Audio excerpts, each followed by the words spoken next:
Hai, Assalamualaikum warahmatullahi wabarakatuh. Kembali lagi dengan saya, Fathani Nuryani. Baiklah, pada kesempatan kali ini saya akan menjelaskan sedikit materi tentang manajemen modal kerja. Yap, betul sekali, manajemen modal kerja. Tapi sebelum saya memulai materi tersebut, saya akan memberikan sedikit motivasi untuk kita semua. Kutipan ini saya ambil dari Barbara Corcoran, yang mana berbunyi, orang ingin mengerjakan bisnis dengan orang yang disukai. Jika orang suka dengan Anda, maka mereka akan berbisnis dengan Anda. Jadi semangat ya semua. Tanpa membawa waktu lagi, mari kita langsung ke topik pembahasan. Pada kali ini saya ada 4 topik pembahasan, yaitu yang pertama adalah pengertian modal kerja, yang kedua konsep modal kerja, yang ketiga jenis modal kerja, dan yang keempat adalah metode perhitungan modal kerja. Baik, langsung saja itu yang pertama. Pengertian modal kerja.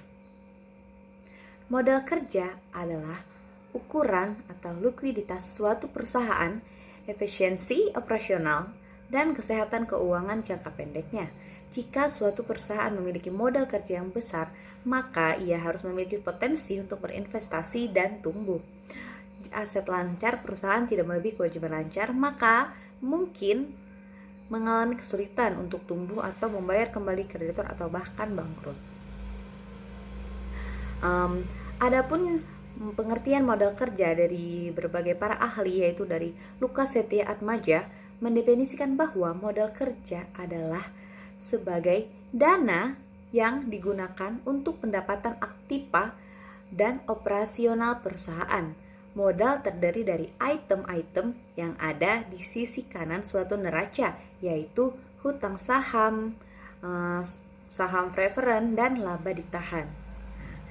Yang kedua itu menurut S. Munawir, yang mengatakan bahwa modal kerja berarti net working capital atau kelebihan aktiva lancar terhadap hutang lancar. Sedangkan untuk modal kerja sebagai aktiva lancar yang digunakan untuk istilah modal kerja bruto atau gross working capital. Nah, yang ketiga itu menurut Alex S. Nitino, yang mengatakan bahwa modal kerja adalah elemen-elemen dalam aktiva suatu neraca yang berupa uang kas, bahan baku, mesin, gedung, dan sebagainya. Sedangkan sumber dana modal adalah apa yang dapat dilihat dalam pasifa suatu neraca, yaitu hutang lancar, hutang jangka panjang, dan modal itu sendiri. Itulah tadi beberapa pengertian modal kerja menurut beberapa para ahli. Selanjutnya, kalian pasti berpikir-pikir kan, apa sih pentingnya modal kerja tersebut? Apa keuntungan dari modal kerja tersebut untuk suatu perusahaan? Mari kita simak bersama-sama. Suatu perusahaan sangat membutuhkan modal kerja untuk memenuhi kebutuhan operasional di suatu perusahaan tersebut. Modal kerja sangat berpengaruh untuk kesiapan suatu perusahaan dalam beroperasi. Perusahaan yang tidak memiliki modal kerja mungkin tidak akan berjalan dengan baik. Maka perusahaan itu bisa menimbulkan kerugian yang sangat besar. Nah, jadi modal kerja itu dapat diartikan dalam 3 konsep, yaitu konsep kuantitatif, yaitu jumlah dana yang dibutuhkan untuk membiayai operasional perusahaan yang bersifat rutin. Yang kedua adalah konsep kualitatif, yaitu kelebihan aktiva lancar terhadap hutang jangka pendek. Dan yang ketiga adalah konsep fungsional, yaitu dana yang dimiliki oleh perusahaan dan untuk menghasilkan laba sesuai dengan usaha perusahaan tersebut. Nah, karena kita tadi sudah berbicara mengenai konsep, maka kita akan beralih ke materi selanjutnya, yaitu konsep modal kerja. Konsep modal kerja ini yaitu ada 3. Yang pertama, konsep kuantitatif. Yang kedua, konsep kualitatif. Dan yang ketiga itu konsep fungsional. Mari kita memperdalami yang pertama dulu, yaitu konsep kuantitatif. Konsep kuantitatif yaitu pada manajemen modal kerja adalah kuantitas ataupun jumlah biaya yang terdapat di dalam unsur aktiva lancar Aktiva lancar juga mempunyai dana yang berputar kembali dalam waktu yang cenderung lebih pendek ataupun dalam bentuk semulanya. Nah, yang kedua itu adalah konsep kualitatif. Bila konsep kualitatif hanya berkaitan dengan jumlah aktiva lancar saja, maka dalam konsep kualitatif ini modal kerja akan sangat berkaitan dengan jumlah utang lancar ataupun utang yang pembayarannya harus segera dibayarkan. Jadi untuk konsep kualitatif ini itu berkaitan dengan hutang-hutang ya teman-teman. Dan yang ketiga itu adalah konsep fungsional. Dasar utama dalam konsep fungsional itu adalah biaya yang tersimpan sebagai modal dan juga dana yang dikeluarkan mempunyai fungsi dalam memperoleh pendapatan bisnis. Konsepnya itu adalah sebagai biaya yang digunakan untuk menghasilkan suatu pendapatan dalam periode akuntansi atau yang biasa disebut dengan current income. Nah, bagaimana? Sudah mengerti tidak tentang konsep modal kerja? Selanjutnya itu kita akan beralih ke jenis modal kerja. Menurut pengetahuan saya tahunya tuh ada 2 jenis modal kerja. Yang pertama itu adalah permanent working capital dan yang kedua itu adalah variable working capital.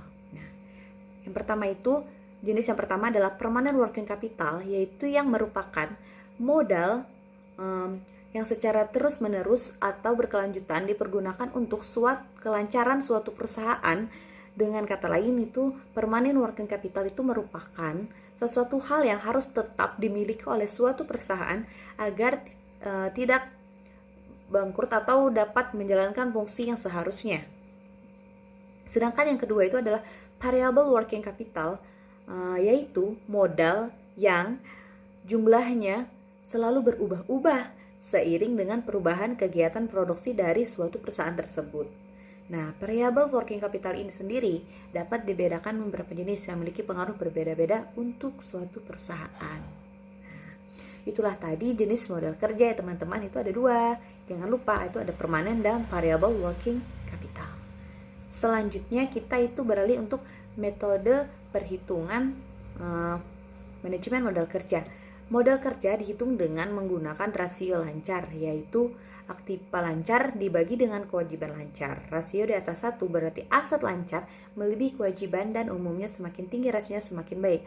Untuk rumusnya teman-teman bisa lihat ya di gambar di atas ya. Tuh ada aset lancar, current asset itu dibagi dengan kewajiban lancar atau current liability. Untuk lebih memahami, mari kita beralih ke contoh soal. Nah, di sini tuh ada salah satu contoh soal yang mana itu bunyinya, perusahaan sepatu Andre pada tahun 2007 merencanakan untuk memproduksi dan menjual sepatu sebanyak 720.000 pasang sepatu. Perusahaan bekerja sebulan rata-rata itu 30 hari. Setiap pasang sepatu membutuhkan 2 kg bahan baku kulit. Harga beli bahan baku kulit per kilo adalah Rp9.000. Pembelian bahan baku selalu dilakukan secara tunai. Setelah dibeli sambil menunggu proses produksi, bahan baku disimpan di gudang selama 10 hari. Proses produksi membutuhkan waktu selama 5 hari. Penjualan sepatu dilakukan secara kredit dan baru dapat ditagih selama 30 hari. Upah tenaga kerja langsung yaitu 5.000 per pasang. Biaya pemasaran dan administrasi ditaksir sebesar 60 juta per bulan. Sedangkan untuk berjaga-jaga disediakan kas kecil sebesar 20 juta dari data di atas. Dan hitunglah besarnya kebutuhan modal kerja perusahaan tersebut pada tahun 2007. Nah, mari kita lihat jawabannya. Nah, di sini tertera untuk perputaran bahan baku yaitu penyimpanan bahan baku dan proses produksi serta penagihan piutang itu tadi tertera dari 10 hari, 5 hari, dan 30 hari. Berjumlah sebanyak 45 hari. Sedangkan untuk perputaran upah langsung yaitu proses produksi dan penagihan piutang ada 5 hari tambah 30 hari berjumlah 35 hari. Nah, di sini itu ada pengeluaran kas per hari yaitu di mana bahan bakunya Rp2.000 tadi dikali 2 kg dan dikali Rp9.000 dengan hasil Rp36 juta. Untuk upah langsungnya yaitu 2.000 dikali Rp5.000 dengan hasil Rp10 juta. Sedangkan biaya administrasi dan pemasarannya itu sebesar Rp2 juta. Nah, setelah didapatkan hasil tadi, maka kita akan menghitung kebutuhan modal kerjanya, yaitu bahan baku itu sebanyak 45 hari tadi di atas kita kalikan dengan hasil yang ada tadi yaitu 36 juta. Maka dia akan diperoleh sebesar 1.620 juta rupiah.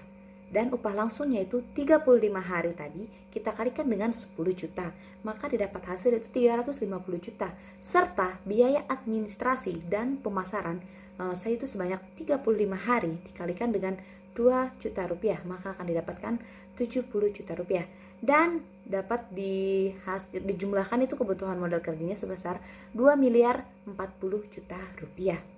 Dan dapat dihitung dari 720.000 dibagi 30 hari dibagi 12 bulan sama dengan 2.000 unit. Nah, itulah tadi contoh untuk modal kerja ya teman-teman. Teman-teman bisa pahami dan lihat sendiri. Nah, sudah di penghujung nih, jadi saya akan memberikan sedikit kesimpulan tentang manajemen modal kerja. Jadi, manajemen modal kerja itu adalah suatu metode yang digunakan untuk memelihara keseimbangan aset lancar dan juga kewajiban lancar, seperti untuk mengelola arus kas, persediaan, utang, serta piutang suatu perusahaan. Untuk bisa mengetahui banyaknya keperluan mudah kerjanya, maka bisa dilakukan dengan metode saldo rata-rata dan jumlah metode unsur biaya. Nah, itulah tadi sedikit materi tentang manajemen modal kerja dari saya. Apabila saya memiliki kesalahan atau salah pengucapan, mohon dimaafkan ya teman-teman. Akhir kata saya ucapkan terima kasih. Wassalamualaikum warahmatullahi wabarakatuh.